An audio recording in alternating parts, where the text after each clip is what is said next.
College was certainly a different experience this year as students had to finish their last semester online. And while some colleges are going fully remote this fall, others are allowing students on campus with safety precautions in place.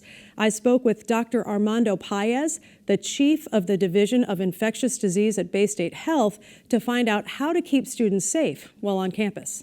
I think it's reasonably safe if you're going to follow some rules that I think we know already in terms of preventing COVID-19. So I think that's, managing the risk is very important. What do parents have to be asking when they're thinking about sending their kids back to school? What are the questions that they really, should be looking into? I think you need to get to the bottom of the policies that will be in place. What are the procedures that will be, followed in terms of disinfecting the place and where the kids are going to be.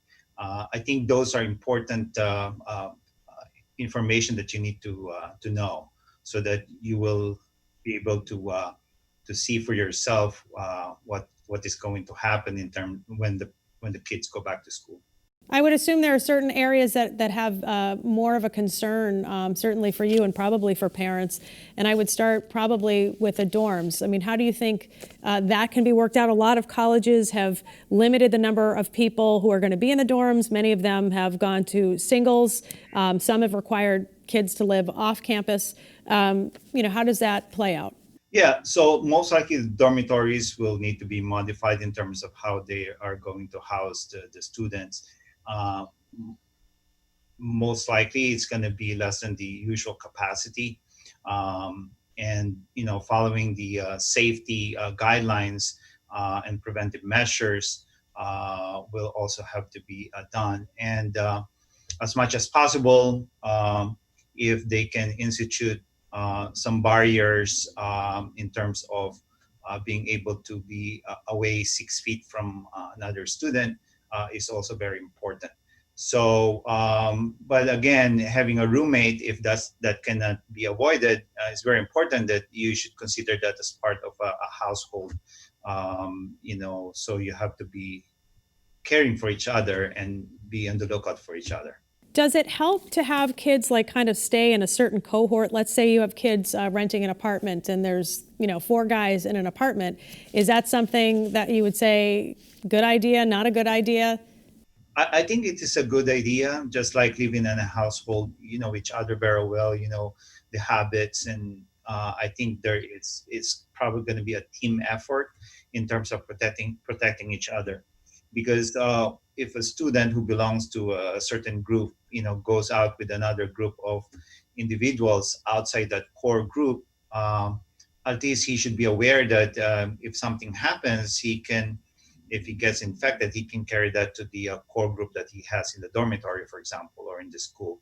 So by having a core group and having honesty and caring for each other, and really being transparent in terms of activities, I think will be a good strategy to maintain safety and prevent COVID-19.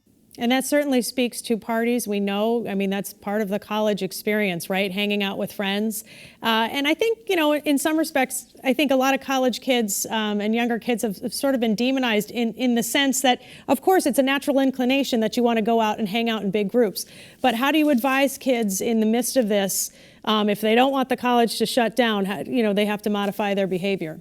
Yeah, and there's no right or wrong answer. And again, it boils down to how you manage the risk. And I think it's very important that you have to be aware of your surroundings, the people next to you.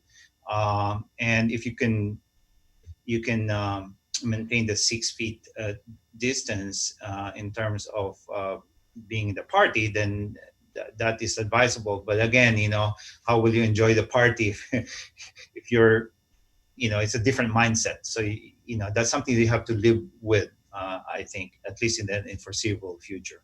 And what about sports? I know a lot of programs have been canceled already, but I'm sure, that kids are going to want to be throwing the football or playing basketball or doing something to keep active.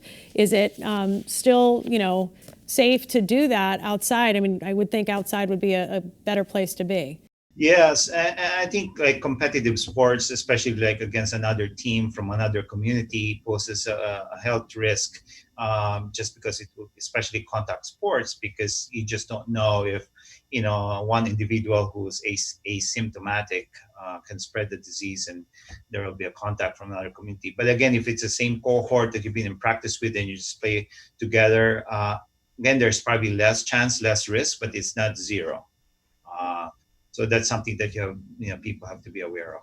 On the flip side of all of this, of course, many doctors have been talking about mental health. So, in the pandemic, obviously there's been some isolation. How important is it for, our younger generation to be able to be around other people their age and to get on with their life as far as going to college?